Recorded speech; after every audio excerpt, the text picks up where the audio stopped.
This Chevrolet C10 truck started life as a C30 motorhome, 1-ton dually chassis. Had a Caveman camper motorhome mounted on it. You might wonder why somebody would start a project like this, and why I would start with an old motorhome. A friend of mine, he owned this motorhome, and he sold it to a mutual friend of ours in Coos Bay, Oregon. Polaris had the motorhome dismantled down to the bare 1-ton chassis frame.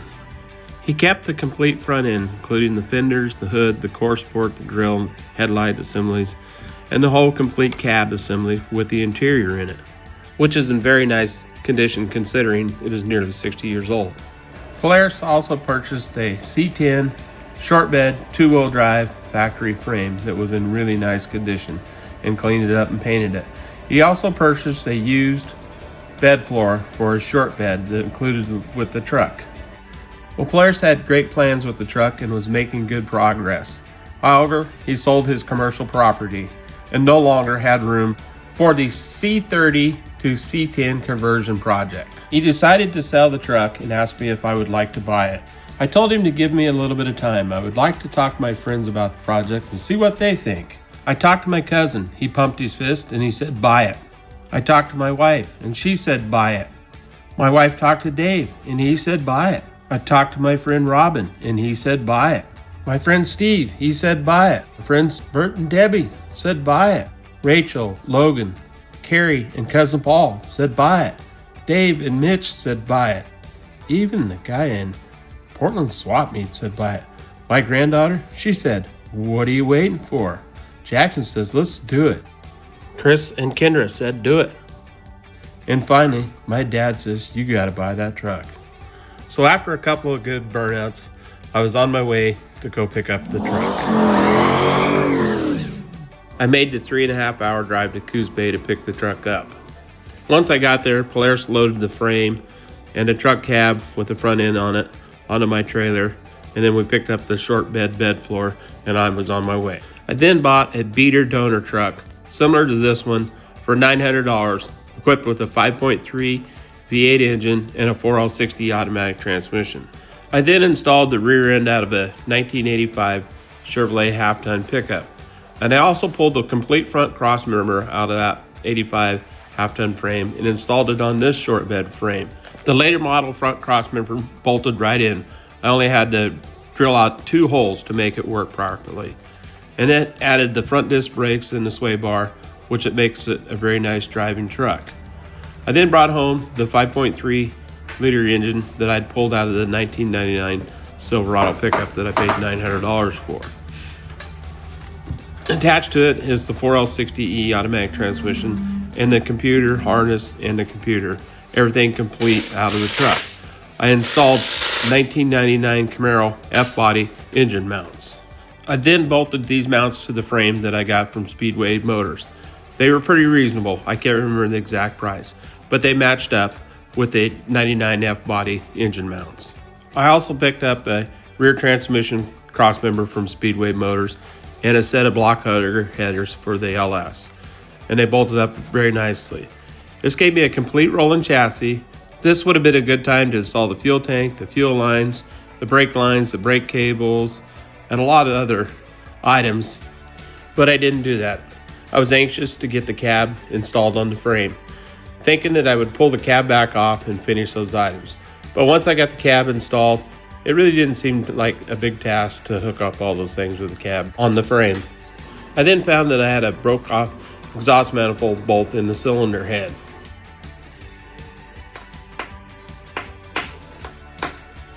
I center punched the broken off bolt and used an 1/8" drill bit to start the easy out.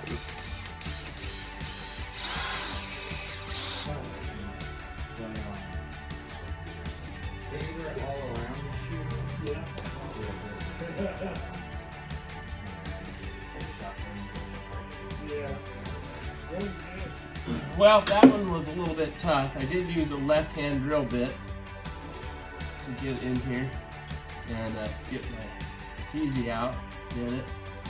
I had to go up 2 sizes and put a little heat on it, and I finally did get it to come loose. Now these LS bolts typically, a lot of times you can just spin them out even though they're broken. This one wasn't that way. This one fought me all the way. I was really afraid that I was going to break off the tap in it here, but that didn't happen. So we got her coming out here. Let's see what it looks like when we get out.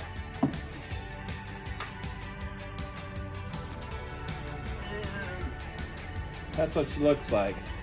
I did pretty good. I hit it off of right off the end of it there. Didn't get over here and cut the threads up in the cylinder head or anything, so I don't call that one a success. Don't know if it's skill or luck. Actually, I've done enough of them now to know to be pretty doggone careful and not destroy the cylinder head there in the process. But we got her out. Lots of fun. I then began installing the steering box and hooking up the steering. All right, steering box issues.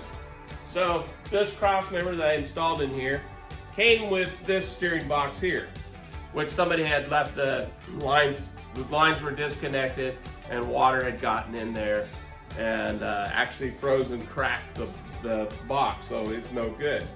I had this box, which is a four-wheel drive box. Now the four-wheel drive box takes a different sector shaft and a different pitman arm. The two-wheel drive uses this sector shaft and this pitman arm.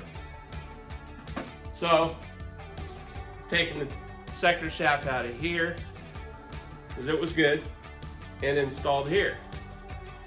Now, one of the things that I noted while doing this is, because I do have one more steering box, that the later model ones, I'm going to say 81 or 2 up to 87, have metric fittings.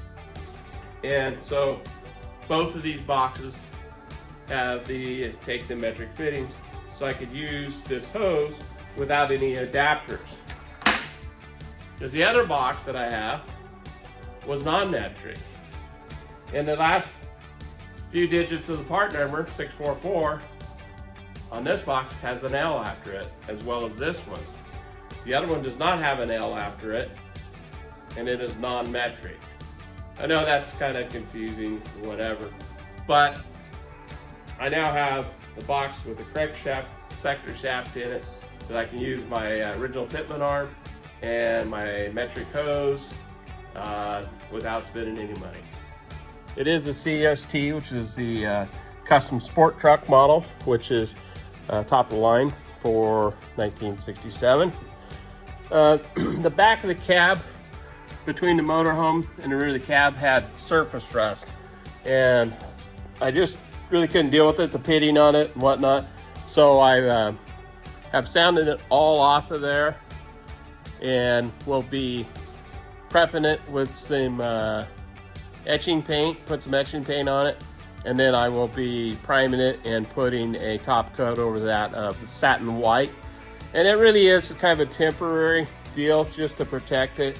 And then maybe a few years down the road I'll paint it, but for now I'm just gonna put a satin white top coat over the primer on it here. And this gas tank here, you can see I'll be moving that out from behind the seat. It was originally behind the seat in this, and you can see it has the bright red interior in it. And this truck has a in-dash tachometer, pretty cool. Pretty original. They did put an aftermarket radio in there, but I have a radio delete plate that I'll probably put in there. And you can see that the custom sport truck had the pedals with the trim around them in a really nice condition, and it made me wonder if the mileage was actually 8,000 miles, because it's a motorhome. They really don't get driven that much.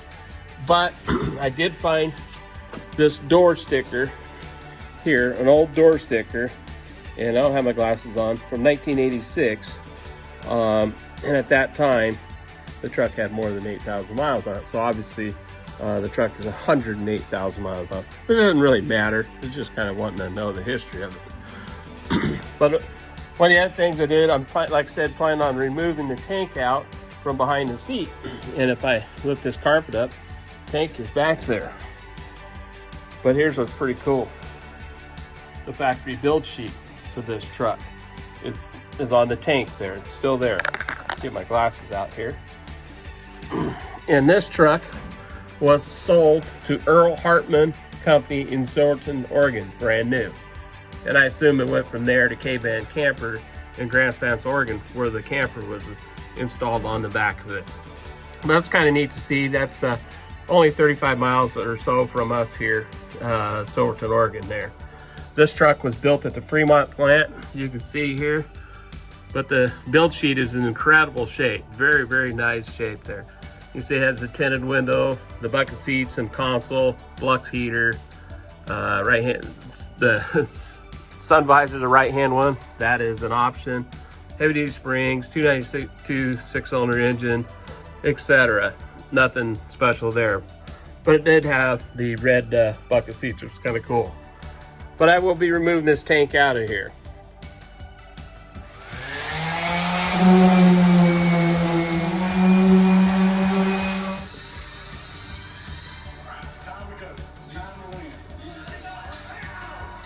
All right, so reinstalling the rear window in the truck, and this is not the right way to do it, but it's the way I do it. And it's very easy to break these windows, but I got the rubber back on the glass, got it set in here, and I've been working the rubber around the window here to get it back in the groove here. And it's very easy to break these windows. If you use something metal, such as a screwdriver or something, to try to pry this rubber in place, you can easily break the window. And I use this little windshield tool here. It's plastic. It works pretty good. I mean, I can use a pick. You kind of got to be careful and work it. It's a little harder on the rubber, I think. But we got to work it all the way to the all the way around, and then we'll go to the outside and put our lock ring in on the outside of this. But it's going pretty good. Haven't broke it yet. Usually you break it is at the very last.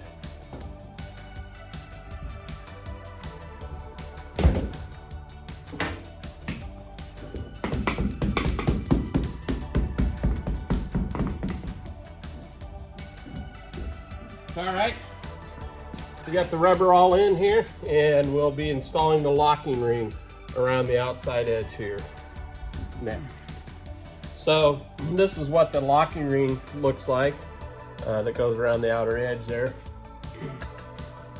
So this is our locking tab, ring, seal, whatever you want to call it. It's kind of got a triangle shape to it, and we'll be starting that in over here and be walking this in all the way around to the other side, and then we'll also have one that'll go in down along the bottom here. So we'll get started and walk this in and show you how we're doing that. And okay, for this lock ring, you can see I have it already installed there, but basically I've taken my pick and run it along the edge and worked it in the lock ring into the rubber here, both sides, and just secured it in there. And then I usually run this all the way around it to make sure that it is good and secure. It is tedious, it's time consuming, and actually not very fun to watch, but it takes time, but you can do it. It is best to use a plastic tool. I can't seem to find mine at the moment. The plastic tool is easier on the rubber, and if you slip, you don't scratch it, such as that. So the back of the cab painted up and looks pretty nice. The rear coil springs on this truck were collapsed in very poor condition, so I bought some 5-inch lowering springs from Speedway Motors for the truck. I then added new disc brake rotors and calipers, along with new wheel bearings and hoses. I had to switch the column from a manual mount to an automatic. Then I installed a new brake booster and a master cylinder. Also installed the Vortec 5.3 liter engine. And I used the original harness from the donor truck, which was a lot of work, but it worked out very good. I removed the old antenna off the left front fender of the truck and filled in the holes and painted it there. You can see here's when I was fabricating up the exhaust on the truck. And here I have the bed mounted, which was 2 new bed sides from Brothers Trucks out of Orange, California. And the interior on this truck is very nice for its age. It has the original bucket body seats, as you've seen before there. You can see the blue automatic column up there. And here it is with the bed painted white and the current condition of the truck. It's a lot of fun to drive. The 5.3 LS engine makes it very drivable, easy to start, cold weather, hot weather, anytime. It's just a joy to drive. With the 4L60E transmission, the overdrive, it goes down the highway at highway speeds, and the engine is just idling along.